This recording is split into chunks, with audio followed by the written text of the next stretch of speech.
po yung mama ko. Please, gawin niyo po ang lahat para maligtas siya. Please, iligtas niyo po yung mama Ma'am, ko. sige po. Priority po namin ang mga nasa loob. Maraming salamat po, please.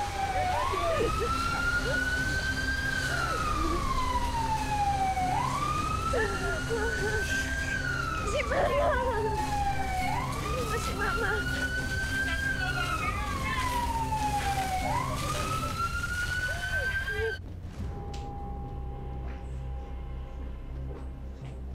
Miss Hannah, have you seen this?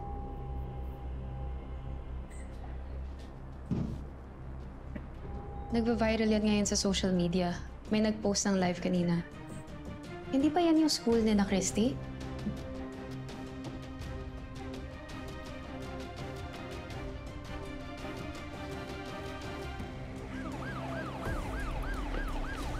Ma! Sige. Kailangan po namin madala siya sa ospital. Sir, pakisigurado na lang po na Hindi maganda masecure natin siya, ha? Sige po. Sige. Christy! Ngayon sasama ako kay Mama, ha? Ikaw na mag-uwi kay Jeremy, ha? Oo. Ingatan mo siya!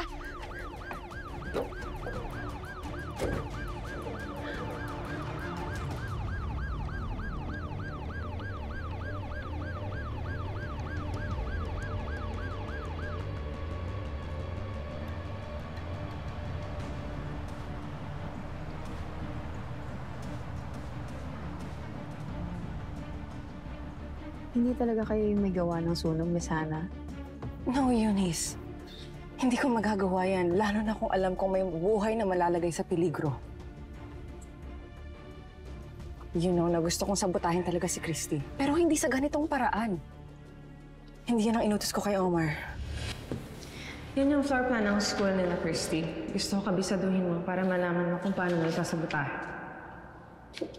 Ma'am, pwede kong barahan ang drainage para magkaroon ng problema sa CR. Pwede ko rin sirain ang water supply para mag-cause ng further inconvenience. Gusto ko yan. That's a good idea. Gusto kong mahirapan sila. Actually, yung gusto ko ma-turn off yung mga parents na papasukan yung mga anak nila sa school na yan. Then, sira na yung negosyo ni Christy. Madaling-madali lang ito, Miss Hannah. Gusto ko palabasin mo, problematic yung buong property. Okay? Malinaw ba usapan natin? Malinaw na malinaw. Kung hindi kayo, edi sino?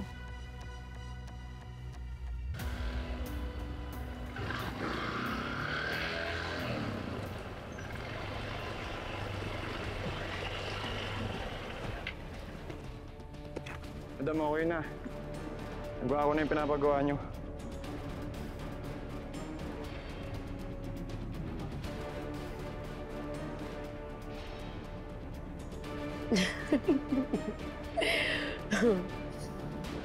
Good job, Danilo.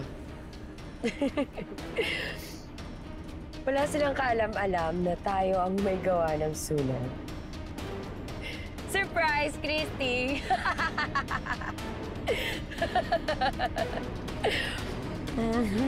Please, gawin niyo po lahat ng makakaya niyo. Tulungan niyo po yung mama ko, ha? Kung may kailangan kayo gawin, yes, basta may ligtas lang siya. na lang po kayo. Sige. Christy! Christy.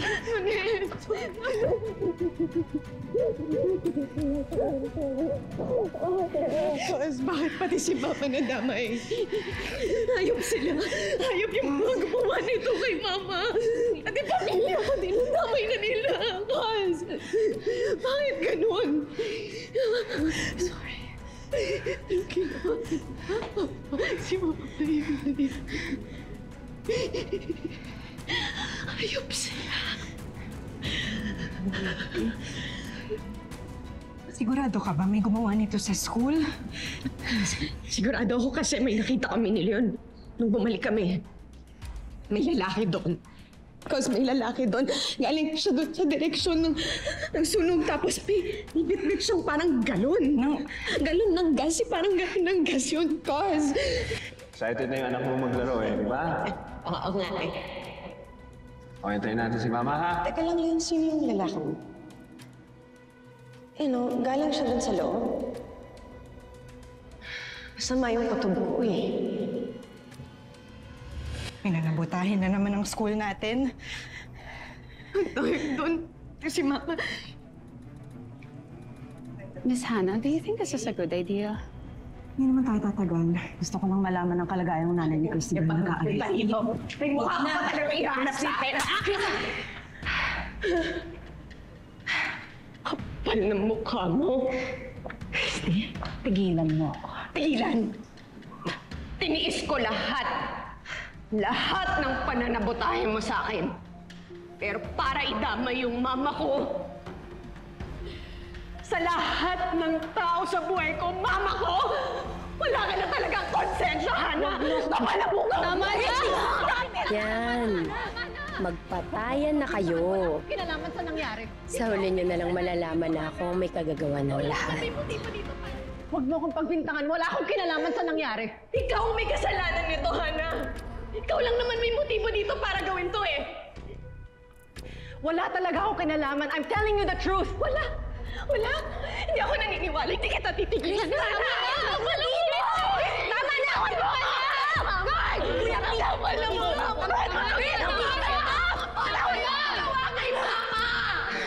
Wala akong ginagawang masama. Bitawan mo! Bakit? Bakit? Takot ka sa mga consequences sa mga kalokohan mo? Ha? Hindi magdemanda ka. Wala kang mapapala dahil hindi ako gumawa nun sa nanay mo. Hindi ko kailangan magdemanda para makuha ang hustisya ko kay Mama. Ako mismo kikilos, Hana. Ako. Pagsisisihan mo lahat ng ginawa mo. Ma'am, tama na ho yan, ma'am. Huwag po kayo mag-skandalo dito. Awan mo na ako. Skandalo siya yung nagsaskandalo. Kuya, okay na po. Nanay ko nasa ER. Tama na, kuya. Kuya, okay na. Nanay ko nasa ER! Okay na, kuya. Sorry po.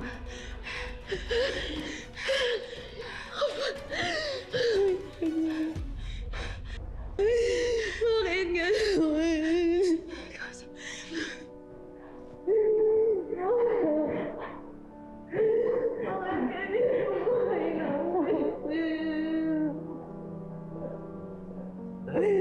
Bakit po ako maging masaya? Bakit si Mama? Ay, si Mama!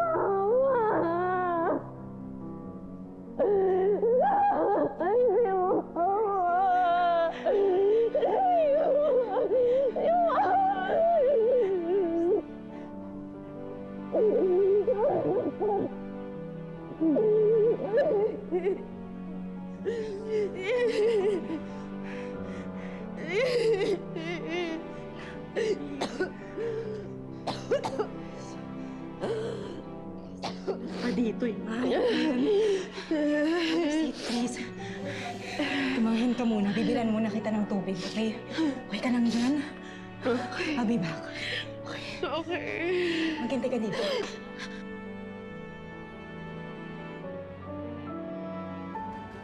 Boss. Christy. Ayun.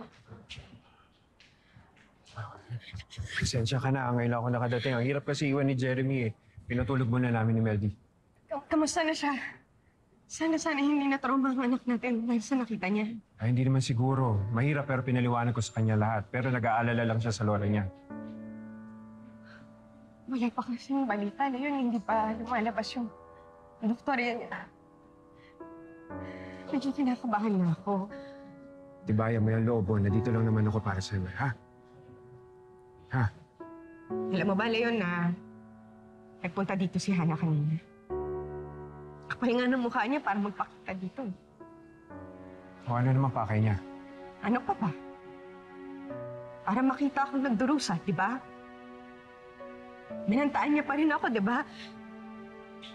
Kaya naniniwala talaga ako na siya may pakana ng sunog nito. Inamin niyo sa'yo ang lahat? Hindi. Tingin mo ba aamin yun, Leon? Pero alam naman natin, di ba? Alam natin na siya lang naman ang may motibo para gawin lahat ng to. Kung siya man ang may gawa nito, sukdulan na yung kasamaan ni Hana.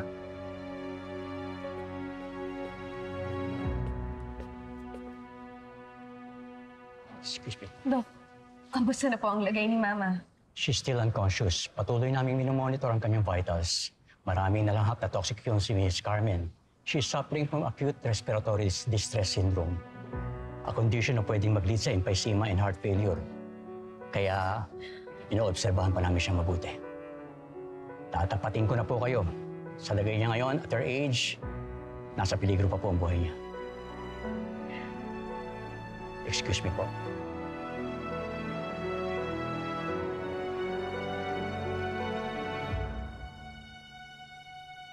Anong gagawin mo?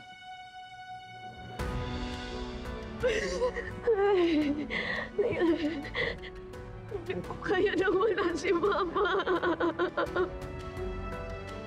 Hindi ko kaya na wala na yun.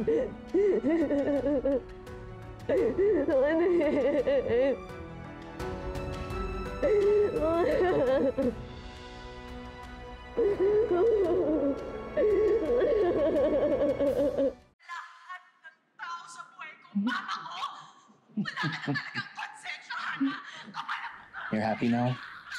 Yes, very. At utang ko sa'yo ang lahat. So malaya ka na. Malaya ka nang mahalin ako ng buong buo. Just like you promised. Yes, love.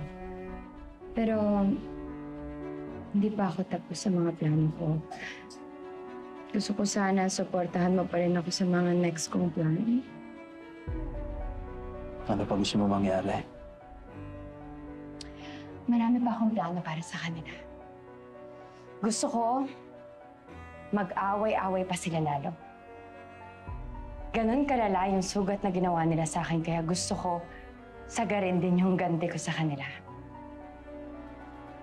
Sana maunawaan mo kung saan ako nanggagaling lang.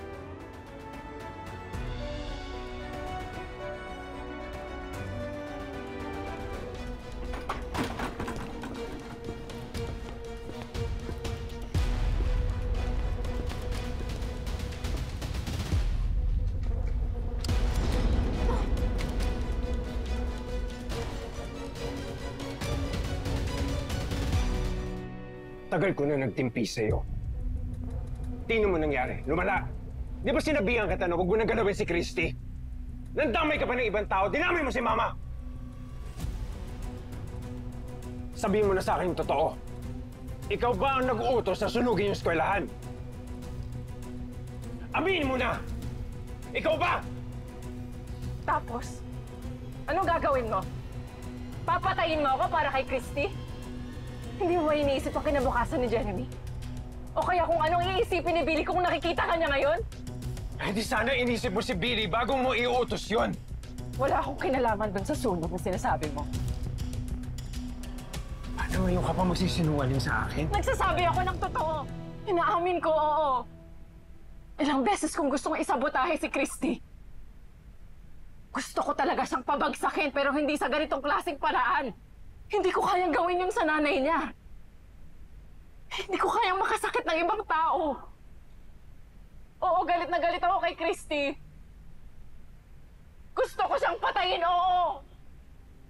Pero hindi kaya ng konsensya ko. Hindi ko kayang gawin sa kanyang ginawa ko kay Shaira. Anong sinasabi? Ha? Ano ginawa mo kay Shaira? Araw-araw ako pinapatay ng konsensya ko, Leon.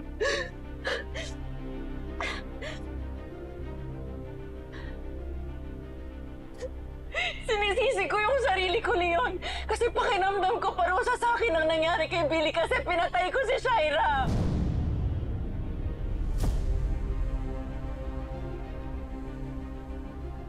Ikaw nga yung pumatay kay Shaira.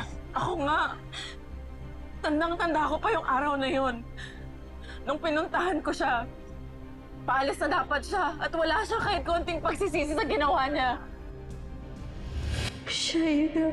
Si Shaira, sinaktan ka niya?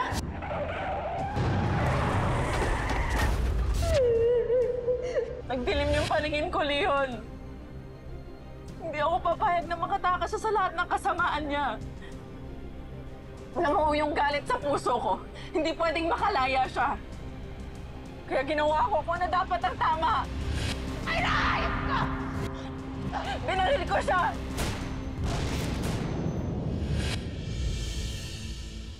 Nakita ko nagliyab siya kasama ng bangkang sinasakyan niya. Kaya nung umuwi ka nung gabing yun, iniiwasan mo lahat ng tanong ko sa'yo.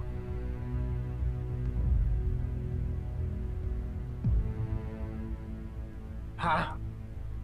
Paano ko sasabihin sa'yo, Leon? Paano ko ipapaintindi sa yung nararamdaman ko? Bilang isang ina, ang tagal kong hindi nakita si Billy. Tapos pagbalik ko, nadatnan ko, baldado na, hindi nagsasalita. Kailangan kong pagtanggol yung anak ko. Matatahimik na ako pag ipaghiganti ko siya. Yun ang akala ko. Pero lalo lang gumulo ang lahat. Kasi hindi pala kaya ng konsensya ko. Alam kong deserve ni Shai na mamatay. Deserve niya talaga. Pero nagsisisi ako. Madalas naiisip ko na karma yung nangyari sa akin. Anak ko ang siningil sa akin dahil sa ginawa ko kay Shaira.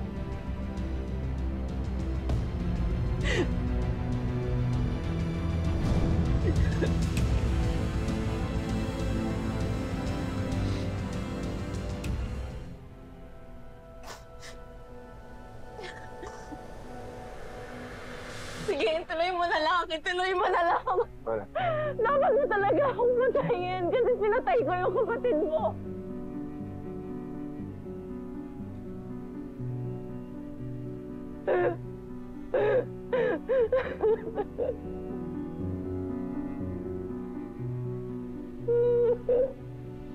Bakit kita huhusga? Sa sobrang dami na napatay ko at nasaktan ko. Oo. Kapatid ko nga si Shaira. Pero lagi mong tandaan. Ina ka ng anak ko. Naiintindihan mo yan? Ha? Handa akong pagbayaran yung kasalanan ko. Gusto ako sa mga polis ko, sasabihin mo sa kanila. O ano ngayon kung gagawin ko eh? Magbabago ba yung mga nangyari? May babalik ba natin yung buhay ng anak natin? Hada biktima nang tayo na lahat ng sitwasyon.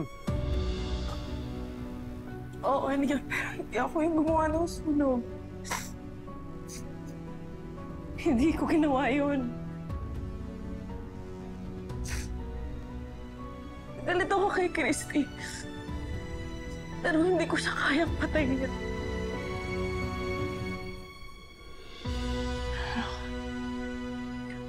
Kung hindi ikaw yung gumawa, sino?